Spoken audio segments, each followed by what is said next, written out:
Oh, mahal, andiyan ka na pala. Oh, pasensya na. Matagal ka bang naghintay? Oo, sorry Ang gulo kasi ng boss ko. Paulit-ulit na lang yung inuutos sa akin eh. Sabi ko nga tapos na. Oh, anyway. Huwag mo na akong alalahanin. Tapos na yun. Ang importante, nandito na ako. Nandito ka na. At magkasama na tayo. Oo, namiss kita. Okay ka lang ba? Pagod ka rin, no? Paano ko nalaman? Naku mahal ko. Kahit na hindi mo pa sabihin sa akin, nakikita ko na agad eh. Yung mga mata mo, yung tono ng boses mo. Parang ubus na ubus ka na.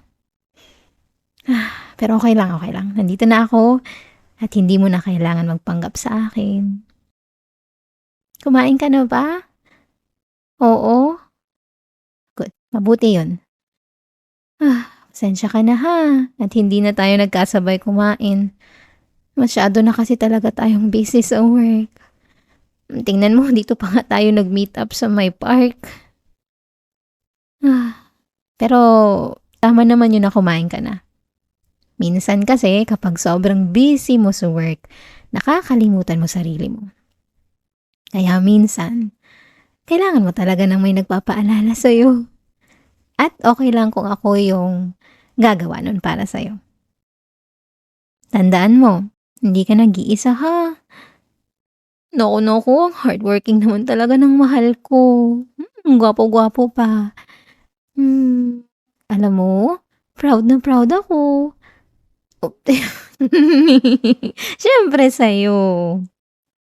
Oo, totoo yun. Proud na proud ako sa'yo. Ang galing-galing mo kaya.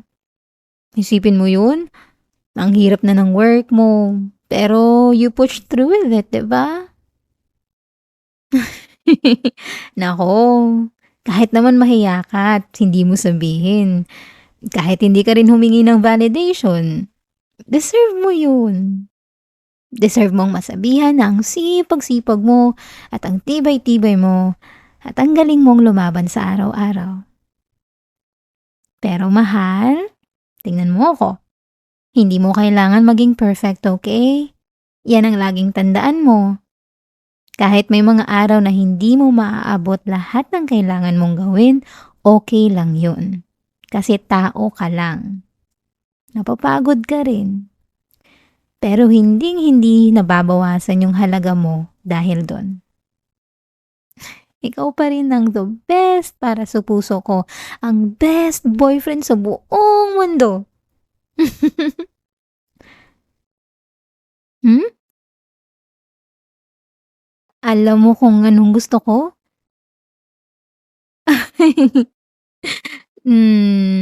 Tama ka naman. Gusto ko na kapag magkasama tayo, nandito ka sa'kin, makakapagpahinga ka. Yung tipong hindi mo na kailangan mag-isip at hindi mo kailangang mag-alala. Kasi as much as I rely on you sa mga bagay-bagay, lalo na kapag stress ako sa work, gusto ko rin malaman mo na you can rely on me. Kasi 'di ba partners nga tayo, magkasintahan tayo, tayong dalawa, 'di ba? Tama.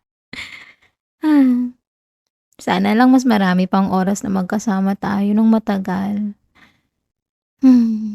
Pero alam ko naman na nagtatrabaho tayo para sa future natin. Para magkaroon tayo ng bahay someday, na pwede nating tulugan, yung privacy natin, tayong dalawa lang. Yung siguro sa future yung moments na magluluto tayong dalawa, mag-aasaran tayo, gagawa tayo ng gawaing bahay. Tama, yung domestic life na sinasabi nila. Tapos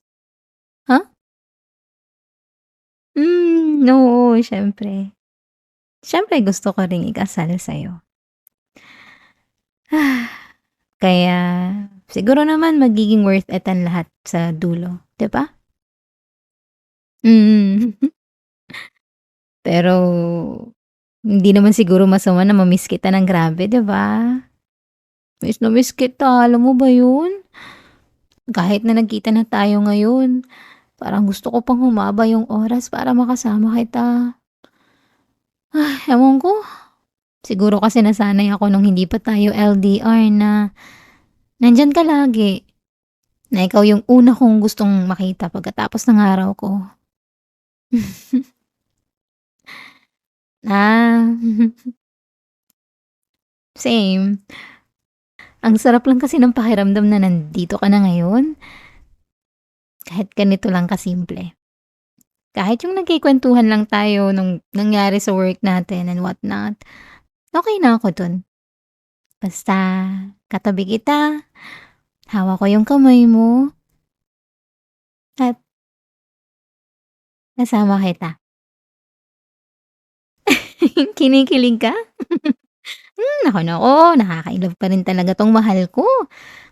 Alam mo gwapo-gwapo mo pa rin kahit pagod ka na. Oo, totoo yun. Hindi yun bola, ah. Kasi ano yun, eh, parang may something sa'yo kahit na parang haggard ka, parang ang comforting pa rin tingnan. Talaga? Maganda din ako.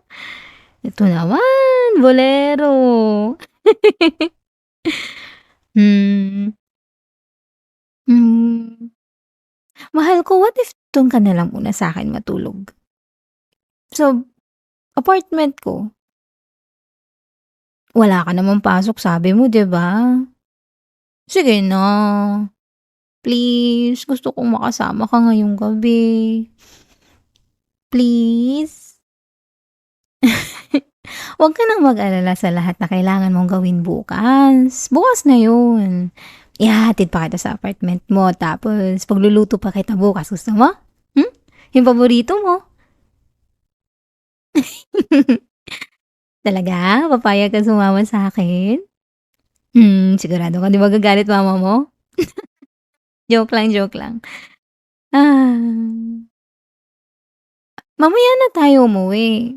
Gusto ko lang sabihin sa'yo na gusto kitang umuwi sa bahay pero maya na.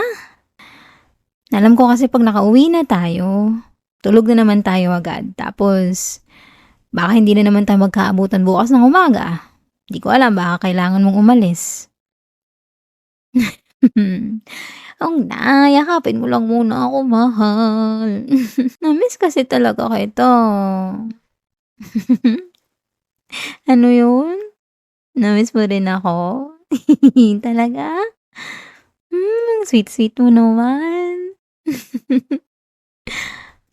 Opo. Mahal na mahal din kita.